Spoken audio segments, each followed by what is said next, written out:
Felicitar a la organización por haberme invitado a estas jornadas que creo que son de mucho interés y también quiero agradecer la magnífica exposición del compañero y amigo el doctor don Daniel Montes de Oca, ¿no?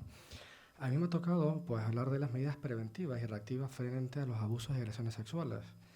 El compañero que me ha precedido y amigo ha explicado con una claridad bastante contundente el delito contra la libertad sexual.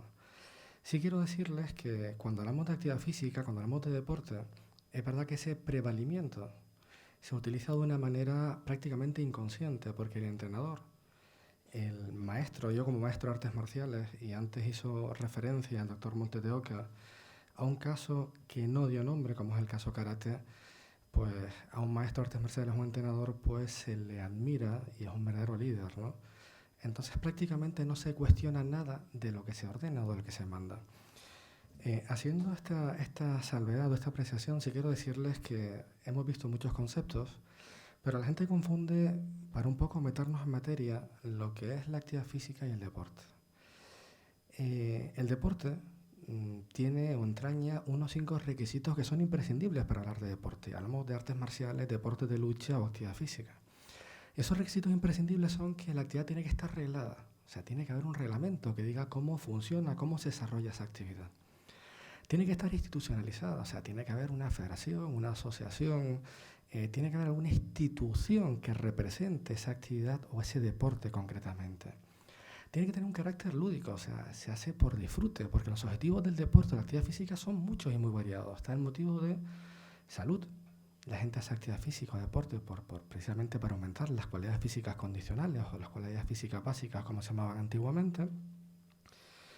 También por el hedonismo, el disfrute, la competición, ¿no? ese carácter de agonismo, de enfrentarme, de superarme.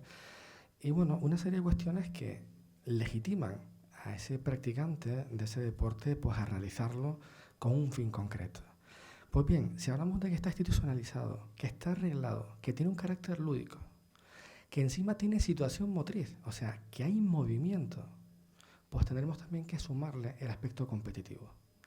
Si cualquier actividad física no reúne uno de esos parámetros, estamos diciendo con claridad que no es un deporte, es una actividad física y las cuestiones son muy, muy variadas.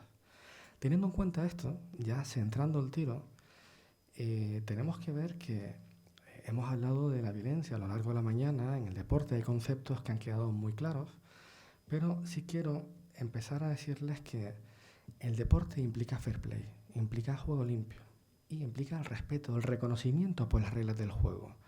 No todo vale para ganar. Hoy en día el ser humano tenemos en nuestro cerebro un cerebro primario, el cerebro reptil está en la capa más básica y ese cerebro responde a estímulos que son reacciones inmediatas que no pensamos. Cuando a mí, por ejemplo, me dan un golpe con el coche y alguien tiene la culpa, lo primero que se nos salta a la cabeza es, hijo de puta este. O sea, eso en el deporte es tremendo porque ese juego limpio se obvia y no estamos hablando de ese juego limpio con los practicantes de esa modalidad que tiene que haber, que tiene que existir para cumplir con las reglas del juego. No todo vale para ganar. Cuando hablamos de lo que rodea el deporte, cuando hablamos de esos diferentes factores, como puede ser el público, como puede ser el equipo contrario, como pueden ser los medios de prensa y televisión, o los propios entrenadores que alientan y provocan la agresividad en el deporte, pues tenemos que tener en cuenta que la base es entrenamiento, que la base es educación, sensibilización, ¿para qué?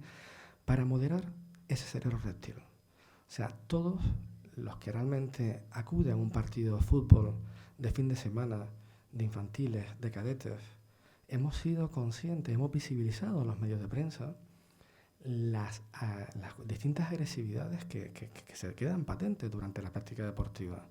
Como es mi hijo el que está jugando, pues cualquier persona que haga una actuación contraria a mi hijo es mi enemigo.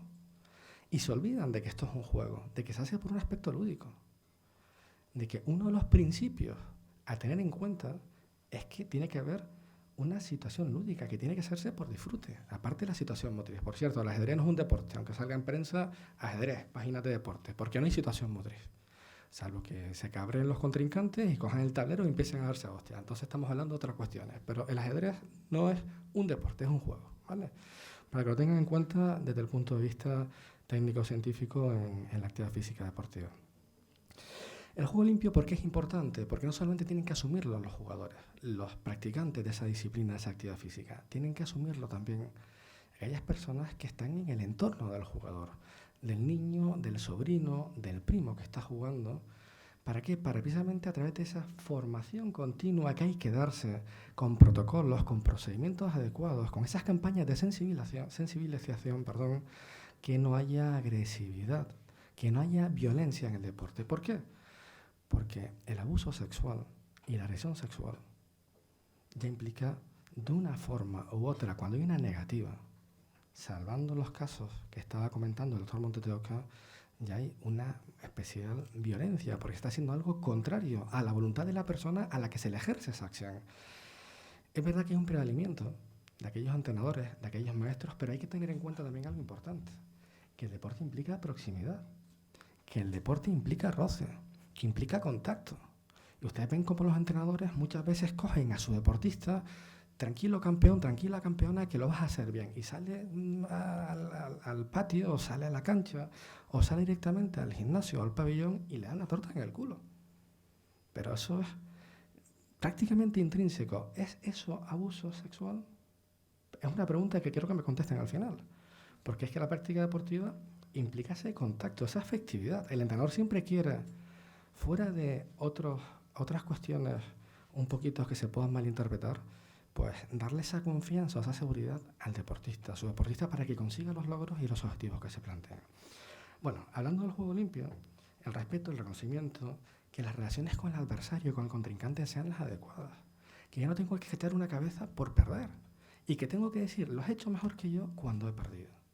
Y eso se pierde. Se pierde porque todos queremos ganar a toda costa, porque nuestro ritmo de vida, nuestra forma de ser, porque todo el mundo se acuerda del primero, pero no se acuerda del segundo. Y entonces lo que va a dar réditos deportivos es precisamente llegar, y llegar, pero no llegar de cualquier manera. En el tema de la deportividad hay un código ético del Consejo de Europa. El Consejo Superior de Deporte también suscribe sus propios reconocimientos en cuanto a la forma de actuar. Pero también es verdad que estas conductas, que son conductas no aceptadas socialmente y que encima están penadas socialmente, pues están contempladas en unos tipos penales que muy bien el doctor Montes de Oca, como referente y reputado penalista, ha explicado con una claridad importantísima, ¿no? El abuso sexual tiene que quedar fuera del juego, tiene que quedar siempre fuera del deporte, y para eso hay varias guías importantísimas que se han hecho para trabajar en materia preventiva en relación con el deporte. Hay una guía en función de las distintas etapas del crecimiento del joven, del deportista, que tienen que aplicarse y que son un referente ahora mismo, porque es verdad que muchos procedimientos de la Real Federación Española de Fútbol, de federaciones nacionales, de federaciones regionales, pero no hay procedimientos para un poco todos los agentes que intervienen en el mundo del deporte estén coordinados y directamente se ponga el foco en este tipo de cuestiones. En fútbol, en baloncesto, en boxeo, en artes marciales, en infinidad de deportes ha habido abusos y agresiones sexuales. Importante, el sentido común a la hora de prevenir y teniendo en cuenta siempre la consideración de ese menor que es objeto de una especial protección. Bien, esas guías, para trabajar la prevención, estamos hablando que hay una etapa infantil, una educación infantil entre 3 y 6 años, porque es que el deporte no solamente se hace en edad escolar, en el entorno escolar, se hace en el entorno extraescolar, pero dentro también del centro educativo. Se hace también a nivel de clubes y gimnasios privados, avalados por federaciones insulares, regionales, nacionales e incluso por asociaciones deportivas. Con lo cual, el enfoque es muy variado y todos esos agentes tendrían y deberían tener formación específica donde se sensibilicen a este tipo de problemas, ¿no?, que son evidentes y desgarradores cuando se pilla de un sinvergüenza de estas características. Bueno, en educación primaria, 7 a 12 años, educación secundaria, hay una guía también que está orientada a profesionales para detectar el abuso sexual infantil en el ámbito deportivo. Y nadie publicita, ninguna institución deportiva reparte dípticos o trípticos de cómo actuar ante un abuso o una agresión sexual. Hay también un listado de los estándares de calidad, de qué requisitos tiene que cumplir una instalación deportiva. Requisitos que dan seguridad, que dan confianza al deportista y especialmente al deportista menor o al deportista menor de edad. ¿Para qué? Para que haya garantías en los vestuarios, para que haya garantías, se sienta cómodo, para que no se vulnere el derecho a su honor, a su intimidad e incluso que ya no se merme su libertad sexual. Bueno, además también hay un decálogo, podrán encontrar muchos decálogos en Doctor Google que hacen referencia a medidas preventivas en materia de abusos y agresiones sexuales. ¿Qué aspectos preventivos tenemos que considerar? Pues mira, la protección en el ámbito del deporte empieza porque hay que garantizar los espacios donde los niños, los adolescentes practican su deporte. Siempre tiene que estar considerándose un entorno seguro, donde se encuentren protegidos. Un entorno seguro protector se define como un espacio de buen trato psicológico, porque estamos hablando de las características psicosociales y psicofísicas. ¿Para qué? Precisamente para que estén libres de cualquier forma de violencia, abuso o explotación, en que las personas se rijan siempre por el respeto al ser humano, el respeto a la persona. Para los niños y adolescentes, un entorno seguro es aquel espacio en el que el conjunto de personas adultas siempre se comporten teniendo en cuenta, considerando el interés superior del niño y no su propio interés. Bueno, pues un poco lo que dice la Convención de Naciones Unidas. ¿Y qué es un entorno seguro? Ya que hemos entrado en materia. Pues es la condición imprescindible que garantiza el derecho de cada niño, de cada adolescente, de cada persona a su desarrollo pleno y a su protección cuando hace su actividad física o su deporte. Miren, hay estudios que hablan de la prevención de la agresividad y la violencia en el deporte escolar. Mira, el deporte escolar sí tenemos que decir que hay 46 documentos que se han elaborado para prevenir con cuestiones de anticipación este tipo de situaciones. En el deporte profesional solamente 40, en función de la perspectiva de género 14, en función del consumo de sustancias psicotrópicas o estupefacientes o de drogas 12. En temas de racismo, por la exclusión de las personas en función de su país, estamos hablando que se han hecho 6. La preparación de documentos, de protocolos o procedimientos para prevenir todo tipo de violencia contra la libertad sexual a través de los entornos informáticos o telemáticos, fíjense que son escasísimos. Realmente lo poco que hay lo ha hecho Policía Nacional. Lo poco que hay lo ha hecho Policía Nacional. Y después también, verdad, que si ustedes van a la Agencia Española de Protección de Datos, hay guías para prevenir este tipo de cuestiones por la propia Agencia Española de Protección de Datos y guías muy, muy didácticas y muy fáciles de entender, ¿no? El tema del bullying, el tema del acoso escolar. Cuando el deporte escolar se hace en el entorno escolar, ese centro tiene que tener un protocolo contra bullying, acoso sexual y contra el abuso y las agresiones sexuales. Es un protocolo donde intervienen todo tipo de personas, educadores, entrenadores, representación de los padres, para poner en marcha el aparataje. ¿Para qué? Para que una vez que se produzca esa situación podamos contenerla, controlarlo. Y evidentemente hay otras formas reactivas que después diremos, ¿no? Que simplemente es denunciar el hecho, bien a través de las fuerzas de cuerpos de seguridad con unidades especializadas o bien directamente a la Fiscalía de Menores y también directamente al juzgado de guardia para que se empiece la investigación de lo que ha pasado. Pero ¿por qué ese procedimiento? ¿Por qué ese protocolo a nivel interno? Porque tenemos que ver cuál es la fuente, tenemos que ver el origen. Si no sabemos lo que ha pasado, lo que ha producido, si es verdad, si no se discierne lo que ha pasado en el entorno, si la causa ha sido por las instalaciones, si la causa ha sido, pueden ser múltiples y muy variadas, pues bueno, pues eso puede hacer que se frene, se contengan, no haya más y se elimine el problema de raíz, ¿no? Para que no vuelva a sucederse y haya pues este tipo de delitos de forma continuada, ¿no? Bien. Bueno, hay estrategias para disminuir la frecuencia de los comportamientos antisociales, todo lo que sea en contra de la normativa, de la legalidad, como bueno, pues actuar sobre la educación, la sensibilización de los profesores, las instituciones, los deportistas, los entrenadores, En los cursos de entrenadores, cuando se da anatomía, fisiología, teoría del entrenamiento, la parte específica de esa materia, ese deporte, esa actividad, ¿cuánto se habla de estas campañas de sensibilización al entrenador para que conozca este tipo de conductas? Para que si las puede ver, no solamente por parte del entrenador, sino por parte también de otro jugador, que se puedan cortar y para que sepa realmente cuál es la pena que se le puede imponer por tener ese tipo de conductas que son contrarias a derecho. Bueno, pues ahí queda, ¿no? Sí es verdad que hay una serie de indicadores, hay indicadores que a nosotros nos van a decir qué tenemos que hacer cuando estamos viendo alguna serie de cuestiones que nos pueden alertar. Pues hay indicadores físicos a considerar, que son lesiones, equimosis, que son los moratones, porque puede haber resistencia, ¿no? Los famosos cardenales. En la casa, en la familia, los padres, si hay irritación en los órganos sexuales, en el área anogenital, si hay infecciones en las zonas genitales, si hay algún tipo de enfermedad de transmisión sexual, las famosas ETS, y después también si hay algún tipo de situación de embarazo, ¿no? Hay también otros indicadores psicosomáticos que son de consideración, como son los trastornos del sueño. O sea, si yo sé que mi hijo dormía bien y de repente está teniendo pesadillas, está teniendo alteraciones porque el sueño no es continuo, se levanta varias veces por la noche, se levanta sobresaltado, sudando, que grita, pues evidentemente ahí tenemos que estar alerta para prevenir ese tipo de situaciones.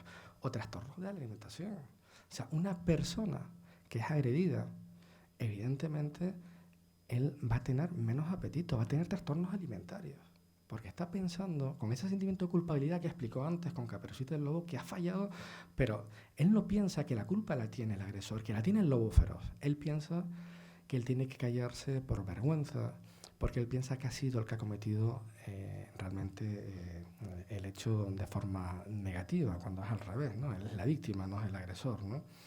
El dolor crónico, trastornos psicosomáticos, situaciones de enfermedades, que a veces no encontramos una causa física, pero que simplemente están ahí porque hay un origen mental. El dolor crónico y trastornos psicosomáticos y los problemas de eliminación, que son, oye, pues no controlo los esfínteres, o sea, me orino, o el esfínter anal y defeco por muchas causas, ¿no? No solamente son físicas, sino también son psicológicos, por eso son factores psicosomáticos de la psique y del cuerpo. Indicadores emocionales, pues la culpa y la vergüenza de ese niño que ha sido agredido, que ha sido abusado, la ansiedad de forma continua, de forma presente, de forma permanente, está totalmente nervioso, si esa persona o ese niño no quiere entrenar porque tiene miedo.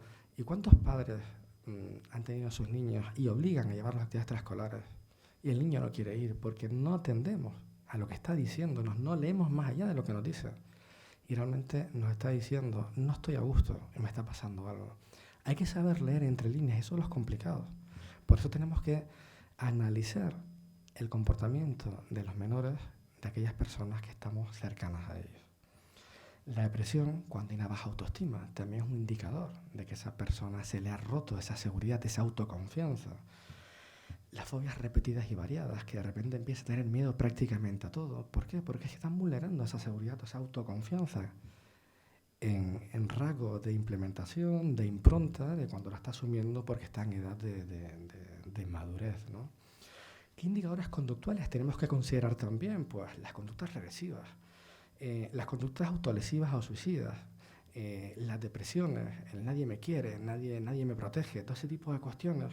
Las conductas agresivas, porque es que realmente cuando alguien es abusado o cuando tiene algún problema, pueden reactivarse conductas de rabia, de frustración y se convierte en agresividad. O bueno, el tema de la huida, la escapada, la fuga, ¿no? ¿Qué indicadores cognitivos tenemos que considerar también que nos pueden alertar de este tipo de problemas? Pues la disminución del rendimiento académico, rendimiento escolar. Si se suspende mucho, porque esa persona no está centrada, ese niño, ese adulto pequeño, está teniendo problemas que le permiten centrarse en su actividad diaria, en lo que hacen los niños, en el colegio, en el instituto, si estamos hablando de adolescentes, o entornos extraescolares, ¿no? Puede haber un retraso en el desarrollo cognitivo precisamente por ese trauma que está viviendo, problemas también o déficit de atención, porque está pasándolo realmente mal, y la disminución del rendimiento, el fracaso escolar se hace muy, muy latente. ¿Qué indicadores sexuales también tenemos que considerar? Pues conductas sexuales inapropiadas, agresiones sexuales a otros niños adolescentes, porque son aprendidas. Y hasta aquí el doctor Montes de Oca, que ha habido en primera persona casos que son aberrantes, como es el caso Karate, pues él pudo ver de primera mano de todo, pudo ver de todo. Pero bueno, ver de todo me refiero por referencias, por testimonios de aquellas personas que han sido abusadas sexualmente, ¿no? Los conocimientos sexuales impropios a la madurez del niño, o sea, van por adelantado. ¿Pero por qué? Porque lo han vivido en primera persona y más que vivido, lo han sufrido. Y las conductas sexuales de riesgo y la promiscuidad de forma exagerada, ¿no? Sobre todo en niños y adolescentes. Pero bueno, ¿qué indicadores sociales hay? Pues el aislamiento, o sea, el niño se retrae, se separa del grupo, no quiere interrelacionarse. Y tengan en cuenta que uno de los aspectos del deporte no es la psicomotricidad, la gente habla de psicomotricidad. O sea, una de las riquezas más importantes del deporte como práctica es la sociomotricidad. Es la riqueza motriz en relación con el entorno social, con aquellos compañeros que están trabajando tanto a nivel de cooperación, si estamos hablando de deporte de equipo, o con los adversarios, a nivel de contracomunicación. Pues esas cuestiones tienen que considerarse, ¿no? El que se repitan patrones de violencia porque lo ha vivido y ha experimentado en primeras personas, conductas antisociales, de rabia, de frustración, de agresión, de pegar, de romper cosas, ese tipo de cuestiones tenemos que tenerlas siempre en cuenta, además del aislamiento social, ¿no? ¿Qué podemos hacer? Pues procurar hablar siempre, todos los días, con los hijos, con los menores, aquellas personas que son, si no son padres, son tutores, si son curatores, pues realmente protegerlos, buscando el diálogo. Buscando el diálogo, pero leyendo más allá, viendo ya lo que es la lectura entre líneas, no quedarnos solamente en los aspectos más triviales, sino siempre llegar al final, ¿no? Explicarle que los cuerpos le pertenecen solamente a ellos, no a cualquier persona. ¿Cuáles son las zonas que realmente una persona o un tercero puede tocar y cuál no? Generar ese apartado de confianza, ¿no? Y que haya adultos que quieran o podrían lastimar a esos adolescentes o a esos niños, pero que no todos son negativos. Que el adulto que hace esto podría decirles que eso pasa entre nosotros todos, hablar de los secretos buenos, los secretos malos, ese tipo de cuestiones tenemos que considerarlas para llegar un poquito más allá. Explicarle que el adulto también puede amenazarles y decirles que les puede hacer daño. Y ese es realmente el miedo que tienen ellos, que sus padres se enteren y que les puedan realmente que decirles que les va a pasar algo malo, algo muy negativo, ¿no? Alertarles, de que el adulto puede ser una persona conocida, una persona amada o de confianza, que a veces se prevale de esa situación de cercanía, de ese rango de familiaridad, para ganar esa confianza y proceder a hacer ese tipo de abusos o agresiones, ¿no? Explicarle a una persona adulta también puede ser de la familia, un abuelo, un padre, un primo. Aclararles que un familiar, por mucho que lo queramos, también puede equivocarse a hacer cosas que no están bien. Procurar siempre advertirles, decirles las cosas siempre sin asustarlos, sin crearle miedo, sin crearle fobias, buscando esa seguridad que da el adulto, que da el mayor al niño, ¿no?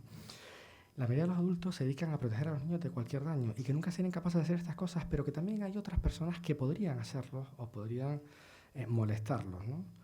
Hacer que los niños sepan que si alguna persona les hace alguna cosa rara, que se sale de la conducta normal, tomar fotografías, manosearlos, ofrecerles regalos a cambio de algo, pues esas son conductas que realmente conllevan algo más, ¿no?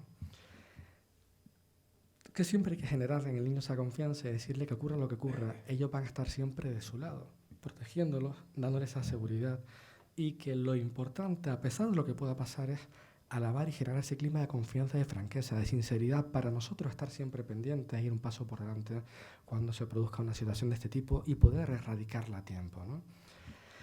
Lo que comentaba antes, decir cuál es la diferencia entre un secreto bueno y un secreto malo, para que no puedan después hacer chantaje con el niño o con el adolescente en el entorno deportivo.